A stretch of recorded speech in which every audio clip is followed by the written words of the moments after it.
Hafiday, welcome to Pacific Matters. I'm Tomas Manglonia. Thanks for joining us on our third episode. Today we're hearing from Riya Nathrani, a Saipan public school teacher using her classroom as a vehicle for change and advocacy for the environment. And we check in with freelance climate and environment writer Eva Morin on Saipan on a recent story about the most dumb materials at the Marpi landfill. And when we come back, we talk with Dr. Riya Nathrani, who was named the environmental champion for her work as an educator. She was celebrated with other recipients at the Micronesia Islands Nature Alliance's Green Gala last month.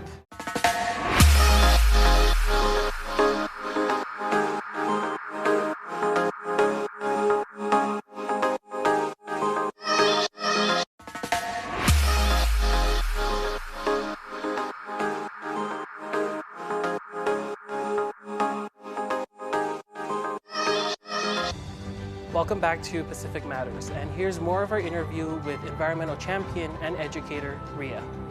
All right, now we're joined by Riya herself. And Riya, first of all, congratulations on your award. Wanted to ask you how you felt when you received it. Hi, Thomas. Thank you so much for having me. I was definitely amazed, but I've been volunteering for the galas, the Green Gala with Mina for several years now. And so this year, the program coordinator asked if I wanted to attend as a guest, and I thought, oh, cool, I'll get to see how it is at a different perspective. So when they called my name for the award, I was, amazed at how my students' projects were being celebrated and recognized at the community level, which I think gave them the that element where they felt like they did make a big impact in the school and also in the community. So I feel very proud of the contributions that each of the students made and how they collectively worked together to make the projects possible. And for those who might not know you, can you introduce yourself a little bit and your ties to the Marianas? Yes, for sure. So my name is Riya Nathrani, and I'm a computer literacy teacher at Hopwood Middle School. And aside from that, I also teach online courses. So my doctorate degree is in digital transformation. So I try to enhance instruction with the use of technology.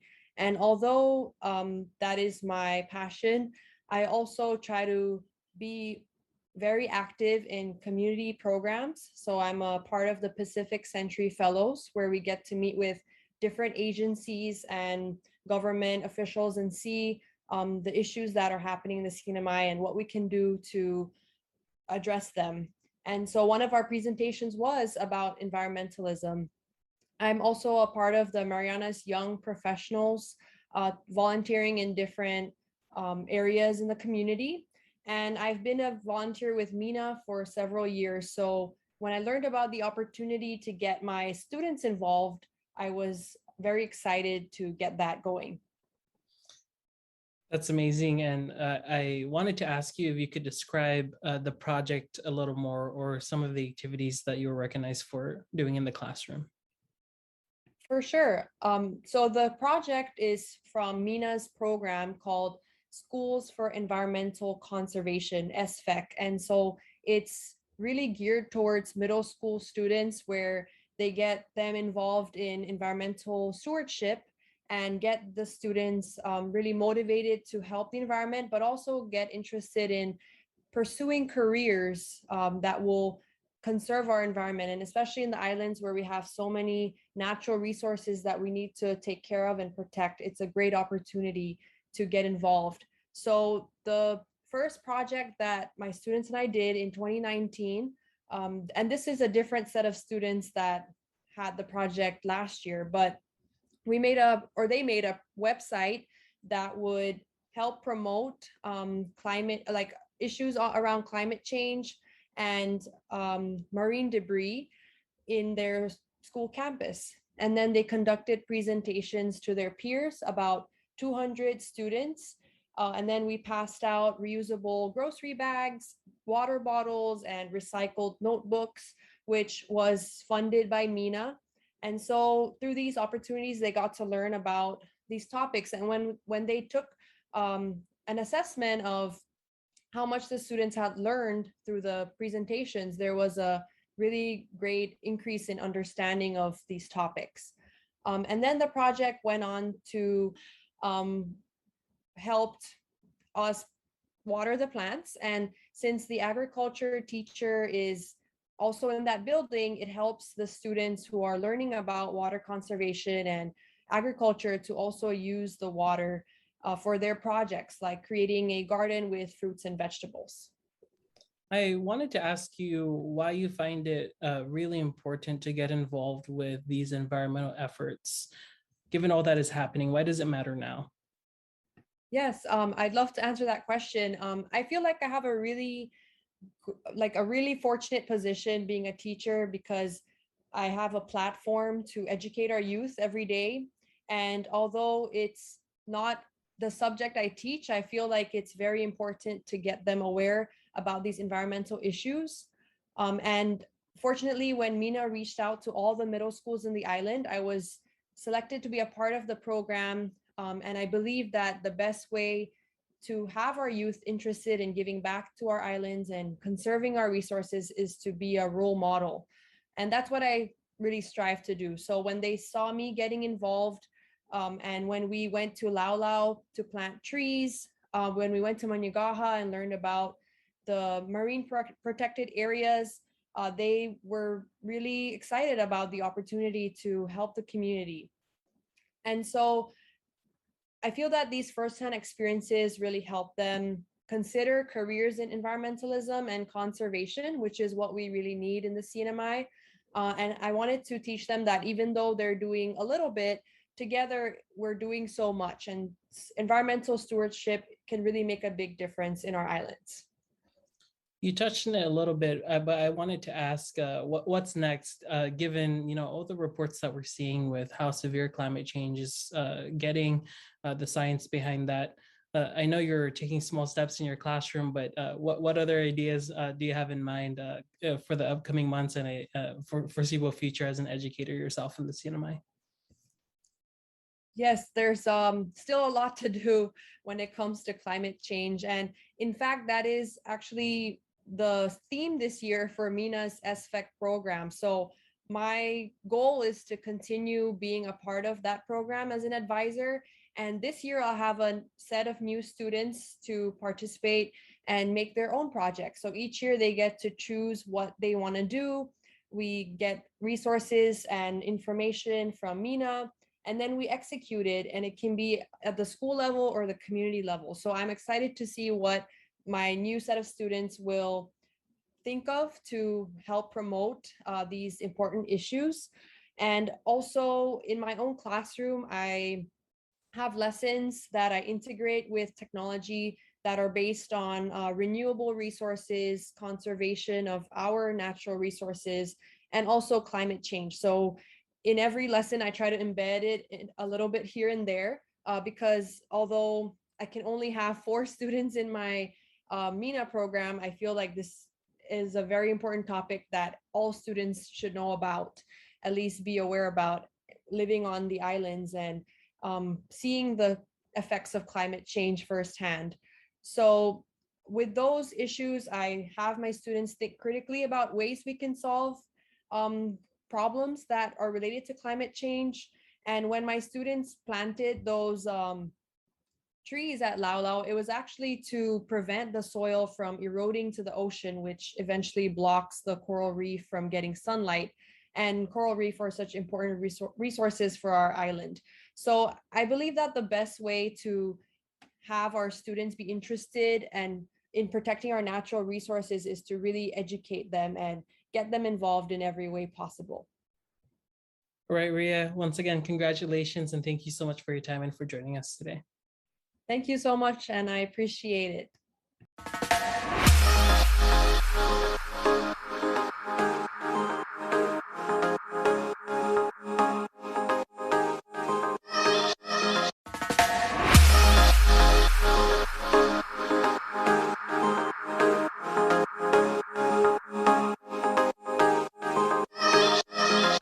Our next guest is chronicling issues about the environment in the Northern Marianas. Here's more of our interview. Eva Morin is a freelance writer focusing on the environment. Her recent piece outlines the most dumped materials at the Marpi landfill on Saipan.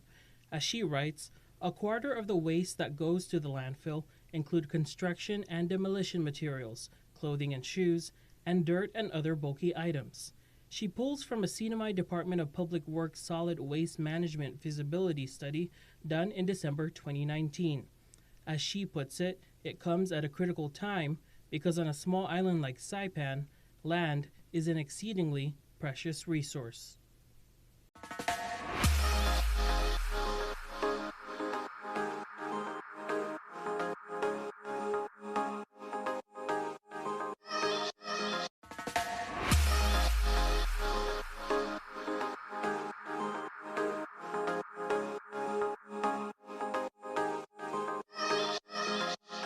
All right, we're so grateful now to be joined with Eva Morin, who is an environmental writer. Eva, for those of us who are just meeting you for the first time, can you introduce yourself and what you write about? Okay, so hi, my name is Eva Morin. I'm a freelance reporter and I'm a environmental writer for Saipan Tribune. And I just wanted to ask you about your how you made it to the CNMI and where you live now. I live in Capitol Hill here in Saipan, and I moved here with my husband 2 years ago because my husband got a job here. So he works full time for the U.S. Environmental Protection Agency, and he was assigned here to help with the water quality management.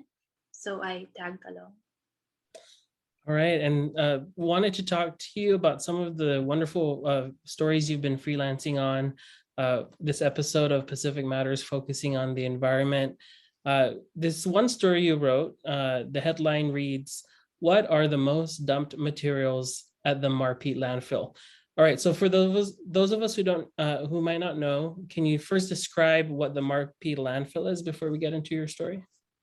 Okay, so the Marpi landfill is located here in Saipan, and it's the only landfill here in Saipan.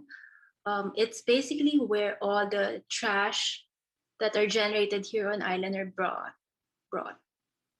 Okay, and so what did you learn from this story? What were some of your findings? So the story, it's so early this year, the Office of Planning and Development published this study. It's basically a group called GHD Inc. doing a solid waste management study as commissioned by the Department of Public Works, where they went to Marpi landfill for an entire week in April 2019. And then they did like this waste characterization study. Waste characterization means that they sorted out all the waste that are being hauled into the landfill, and they were able to find out what the types of trash are being like dumped there. So what's striking about the study is that in their findings, they found out that almost 50% of the waste that are being dumped there at the landfill are biodegradable. And I'm talking about, cardboards, Amazon packaging, like supermarket grocery cardboards, and organics, which basically are food waste, and then fibrous materials. And if you think about it, all these three items combined, they're all biodegradable. They can be composted and they can be recycled. That means if we only know how to manage our trash properly, like manage our solid waste properly, we don't need to send all these materials to the landfill. Yeah, and reading your story, you break it down in percentages. You point out how 16.2% are cardboard materials that they found in the Marpi landfill, 17.1% other fiber materials, 14.9% other organics. You shared a little bit about what's most striking, but do you know what actions are going to be taken or what are some of the next steps given this recent reporting? Well, all over the island, like people are cleaning up, doing all these massive cleanups. There are legislations that are in place that must be and should be enforced. We have anti-littering laws here, anti-dumping laws, which all need to be enforced. Um, the Bureau of Environmental and Coastal Quality have this list of accredited or permitted recycling centers on their website, which we all should just go to and send our recyclables there instead of like dumping it all over at the landfill. And then civic organizations like mina, um, and Friends of the Marianas Trench, they all have this education campaigns to stop people from throwing trash just about anywhere. The study also outlined several recommendations, including the ban on the disposal of cardboard at the landfill. They also recommended a universal trash collection. They also recommended a creation of a solid waste management authority. And then they also recommended like a mini transfer stations located strategically all over the island to help people be able to dump their waste properly instead of just throwing it out everywhere. So those are the things that are being laid out at this report. But basically, it all boils down to all of us that we all need to learn to segregate, sort, refuse, reduce, reuse, manage our waste properly. It's a collective effort that we need to all do. Why did you decide to start focusing and reporting on climate? So the question is Saipan's. As a community reporter, I was able to interact with a lot of community folks and fishermen, and they would tell me how the shores are the waters are slowly like coming closer, and they would be like, oh, is Saipan shrinking? So that got into my mind, and I wanted to find the answer to that question. So the very first climate change related story that I did has that title, is Saipan shrinking. And I asked at that time Robbie Green of NOAA.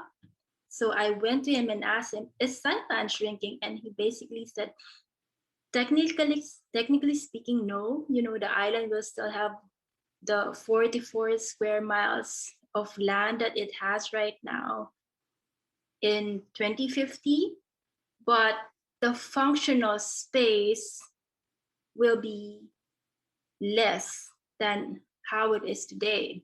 So that's how it all started. I was just lucky to be a reporter that has access to all these people who know better than I do.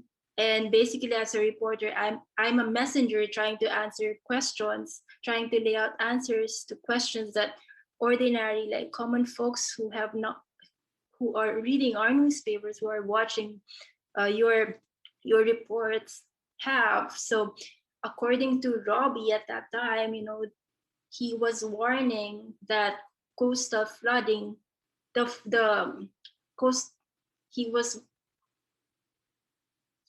basically warning everyone that today's flood will be tomorrow's high tide, and that there will be coastal flooding in Garapan, in Susupi, and in even areas in Saipan that are not as affected as Garapan and Susupi, like the CUC power plant, for example, in Lower Base. It may not be affected, or it will not be affected, but the roads leading to it will be submerged. So he also, like Robbie also told me at that time, that agencies over the years have gotten together to develop all these guidelines to get the CNMI ready to adapt to this climate change like sea level rise. But he also stressed that the only thing that we need to do now is to implement, and follow the guidelines that they all have produced throughout the years. Another study that I recently reported on, I think August, I forgot.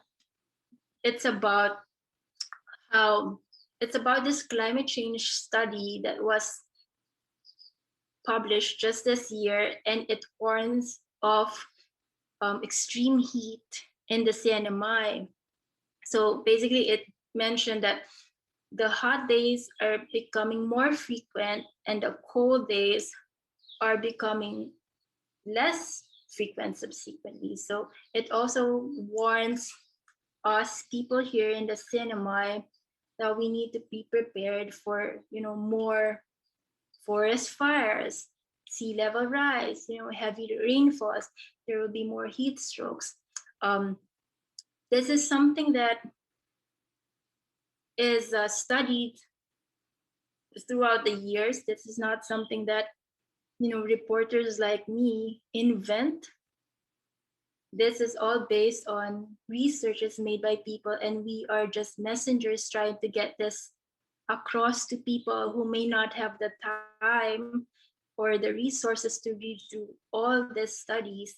So I'm basically trying my best to laymanize it for everyone so we can all try to understand what's going on.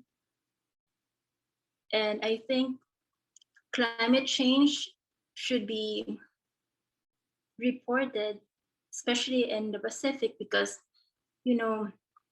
we all need to do our share in helping prepare ourselves, as all these extreme weather conditions get to us. Now is the time. We all need to do our share. It's not for the government to solve. It's not just for the scientists to solve. Hopefully, in our little reports that we prepare, we get to influence or touch the minds and the hearts of other people to change their behavior, pick up trash, segregate waste, don't harm the corals. So, collectively encourage behavioral change for the positive so we can all save ourselves. That's all we have for today. Thanks for joining us on another episode of Pacific Matters.